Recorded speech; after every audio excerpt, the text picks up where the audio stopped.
వరంగల్లో విషాదం నెలకొంది. వాటర్ ట్యాంక్ కూల్చివేస్తుండగా ప్రమాదవశాత్తు కార్మికుడు చనిపోయాడు. కొత్త బస్టాండ్ నిర్మాణం కోసం పాత బస్టాండ్ను కూల్చివేస్తున్నారు అధికారులు. ఈ క్రమంలోనే పాత బస్టాండ్ వెనకాల ఉన్న వాటర్ ట్యాంకును కూల్చే క్రమంలో ప్రమాదం జరిగింది. మృతి చెందిన కార్మికుడు వరంగల్ లేబర్ కాలనీకి చెందిన వ్యక్తిగా గుర్తించారు. ఈ ఘటనపై కేసు నమోదు చేసుకున్న పోలీసులు దర్యాప్తు చేస్తున్నారు. వరంగల్లో విషాదం నెలకొంది. వాటర్ ట్యాంక్ కూల్చివేస్తుండగా ప్రమాదవశాత్తు కార్మికుడు చనిపోయాడు. కొత్త బస్టాండ్ నిర్మాణం కోసం పాత బస్టాండ్ను కూల్చివేస్తున్నారు అధికారులు. ఈ క్రమంలోనే పాత బస్టాండ్ వెనకాల ఉన్న వాటర్ ట్యాంకును కూల్చే క్రమంలో ప్రమాదం జరిగింది.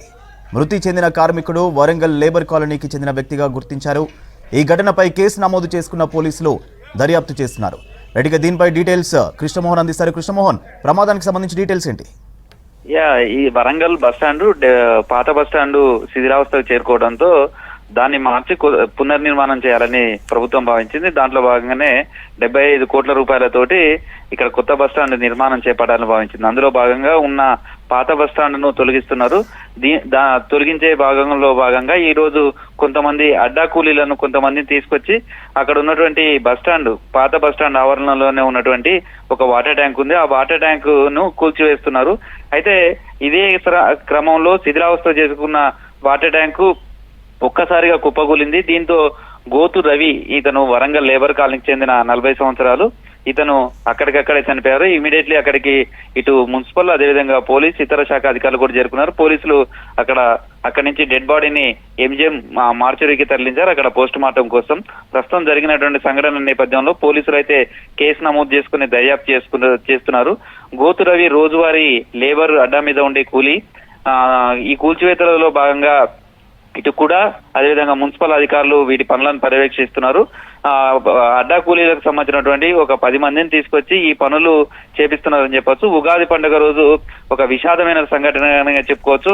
ఆ కూల్చివేతల్లో భాగంగా వాటర్ ట్యాంక్ కూల్చివేస్తున్న సమయంలోనే అది ఒక్కసారిగా కుప్పగూలింది. దీంతో ఆ శిథిలాల కింద చిక్కుకున్నటువంటి గోతు రవి అనే 40 సంవత్సరాలు అతను చనిపోయారు. గోతు రవిగా అతన్ని గుర్తించారు. అతనిది వరంగల్ లేబర్ కాలనీగా ప్రాథమికంగా అయితే నిర్ధారించారు. కానీ అతనికి సంబంధించినటువంటి పూర్తి వివరాలు కూడా ఇంకా తెలియాల్సి ఉంది. ప్రస్తుతం అయితే డెడ్ బాడీని అయితే ఎంజిఎం మార్చరీకి తరలించారు. పోలీసులు కేసు నమోదు చేసుకుని కూడా విచారిస్తున్నారు. వాళ్ళ బంధువులు వాళ్ళ కుటుంబ సభ్యులు ఎవరున్నారో తెలుసుకుని వాళ్లకు ఇన్ఫర్మేషన్ ఇవ్వించేందుకు ప్రయత్నం చేస్తున్నారు. ప్రస్తుతం అయితే కూల్చివేత సమయంలో సరైనటువంటి జాగ్రత్తలు తీసుకోకపోవడం తోటే ఈ సంఘటన జరిగినట్టుగా తెలుస్తుంది. ఎందుకంటే ఇప్పటికే బస్టాండ్ పూర్తిగా శిథిలమైన నేపథ్యంలోనే బస్టాండ్ మార్చాలనేది భావించారు. చాలా రోజులుగా దాదాపుగా 1 సంవత్సర కాలంగా ఈ బస్టాండ్ కు సంబంధించినటువంటిది వినియోగించడం లేదు. పక్కనే తాత్కాలికంగా బస్టాండ్ ఏర్పాటు చేసి అక్కడి నుంచే రన్ చేస్తున్నారు. దీంతో ఇప్పటికే శిథిలావస్థ ఉండడం, చాలా రోజులుగా దీన్ని పట్టించుకోకపోవడం, పూర్తిగా శిథిలమైనటువంటి పరిస్థితి నేపథ్యం. ఇదే క్రమంలో అక్కడ ఉన్నటువంటి ఈ బిల్డింగ్లను తర్వాత అదేవిధంగా వాటర్ ట్యాంక్ వీటన్నిటిని కూడా తొలగించే ప్రయత్నం చేస్తున్నారు. ఈ క్రమంలోనే ఈ ప్రమాదం జరిగినట్టుగా తెలుస్తుంది. ఇందులో ఒకరిద్దరికి స్వల్ప గాయాలైనప్పటికీ కూడా ఈ శిథిలాల కింద చిక్కుకున్నటువంటి ఒక వ్యక్తి చనిపోయారు. అతను గోతు రవిగా గుర్తించారు. ఇతను రోజువారీ కూలీ చేసుకుని అడ్డా మీద ఉంటాడు. అతన్ని ఉదయం ఒక 10 మంది కూలీలను తీసుకొచ్చి ఈ కూల్చివేత పనులలో విధులు నిర్వహిస్తున్నట్టుగా తెలుస్తుంది.